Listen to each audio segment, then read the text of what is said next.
We all wish we could read others' mind so that we can know how they are feeling and what they are thinking about. Reading people's mind will make you more smart and understanding all the people around you. It's one of the most important things you must know in your life. These secrets that I will give you, it will make you know what others think about you, what they want to do, and how they are feeling.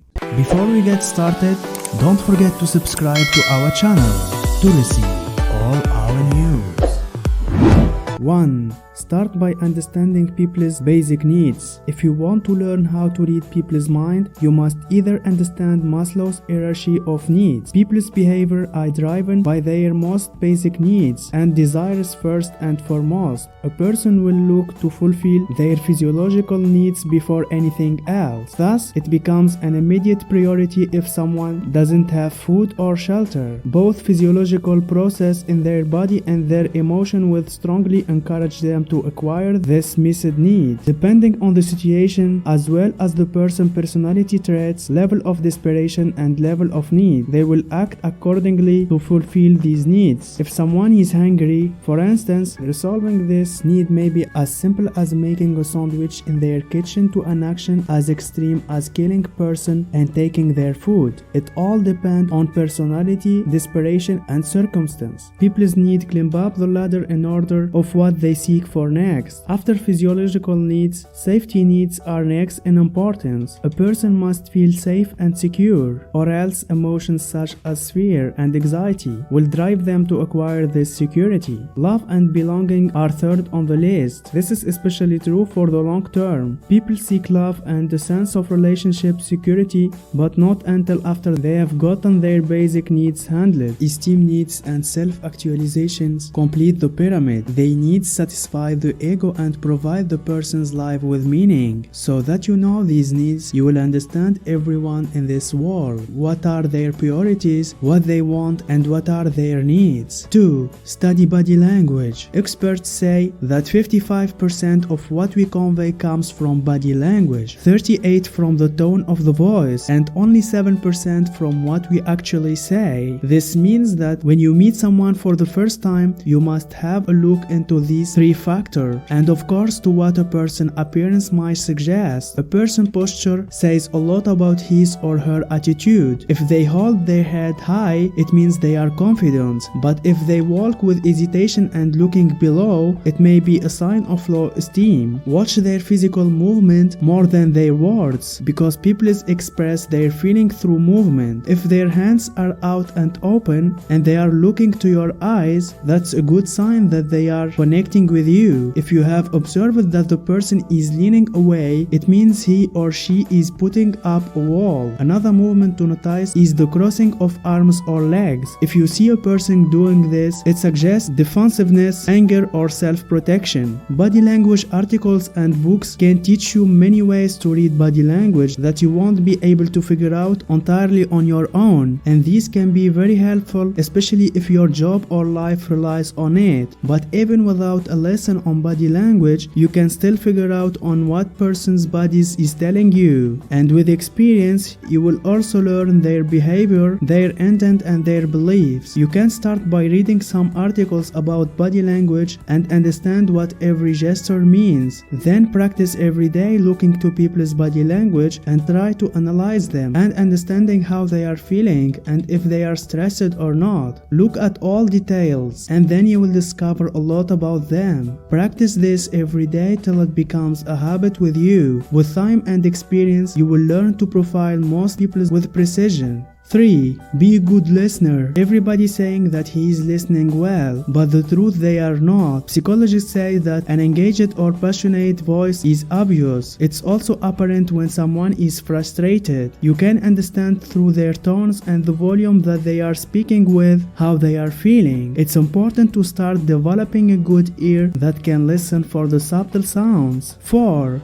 Clear your minds of all thoughts and give them all concentration. Don't think about about anything when you are with the person that you want to read his mind. Look your subject directly in the eyes for 10 to 15 seconds and then quickly turn away. Visualize his face and eyes in your mind and focus intently on what you feel about him. At this point, you will be turned into the person's thoughts. 5. Try to interrupt facial expressions. When you see deep frown lines forming, it may suggest the person is worrying or overthinking. On the contrary, a person who is truly laughing will show crow's feet. It's the smile lines of joy. Another thing to watch out for are pursed lips, which can be a signal of anger, contempt, or bitterness. Additionally, a clenched jaw and teeth grinding are signs of tension. 6. Scan the person's overall behavior. We sometimes assume that if a particular action is done, like looking down at the floor during a conversation, it means that the person is nervous or anxious. But if you are already familiar with the person, you will know whether the person avoids eye contact or is just relaxing when he or she looks down the floor. That's why creating a baseline of others' normal behavior will help you so much. Learn how to identify any deviation from a person's usual behavior. You will know something is wrong. When you notice a change in their tone, pace, or body language, you will figure out that there is something wrong with them. 7. Notice the words and tone used. When you talk to someone, try to notice the words they use. When they say, "This is my second promotion," they want you to know that they also earned a promotion previously. Guess what? These type of people rely on others to boost their self-image. They want you to praise them so they will feel good about themselves. The tone and volume of our voice can tell much about our emotions. When reading people's, notice how their tone of voice affects you. Ask yourself, does their tone feel comfortable? 8. Practice watching people's. Make some exercises for yourself trying watching people's. As an exercise, you can start watching talk shows on mute. Watching their facial expressions and actions will help you see what people are feeling when they are talking without hearing any words. Then watch again with the volume on and see if you are right with your observation or not. Practice this step a lot of times every day, and you will see after a week the difference and how much your mind becomes faster in analyze people's facial expressions. 9. Play the guess game. If you know the person who seems to be hiding things, you can guess random things relevant to that person, and you can ask yourself why he said that. Did someone upset him somewhere, and why he did that gesture? And try to put yourself in his place and guess what are the thoughts that are on his mind. 10. Look in the eyes. They say that our eyes are the doorway to our souls. The eyes and areas around the eyes are very expressive regions through which a person exhibits his emotions. Anger, sadness, boredom, sexual desire, happiness, fear, jealousy, and many more expressions are easily expressed through eyes. For example, larger pupil indicates interest, whereas smaller pupils tell you the person is not interested in whatever you are saying or doing. So take the time to observe people's eyes. The eyes can tell us if they are lying or telling the truth. Through eyes you can easily detect a person that is betraying you or he is lying on you. All you need is to learn about the eyes communication and practice as more as you can, and you will figure out that you become understanding a lot about the peoples who are around you. 11. Read their personalities. If you are able to read and understand someone's personality, then you can understand everything about his life. There are many ways to measure personalities. These are 5 types of personality that you must know. Openness personality, consciousness personality, extraversion personality, agreeableness personality, neuroticism personality. Let's start with the openness. Openness personality is shorthand for openness to experience. People who are high in openness enjoy adventure. They are curious and appreciate art, imagination, and new things. Consciousness personality. These kind of people are organized and have a strong sense of duty. They are dependable, disciplined, and achievement focused. They are big planners. Extraversion. Extraversion is possibly the most recognizable personality traits of the big 5. Extroverts are chatty, sociable, and draw energy from crowds. They tend to be assertive and cheerful in their social interactions. Agreeableness. Agreeableness measures the extent of a person's warmth and kindness. The more agreeable someone is, the more likely they are to be trusting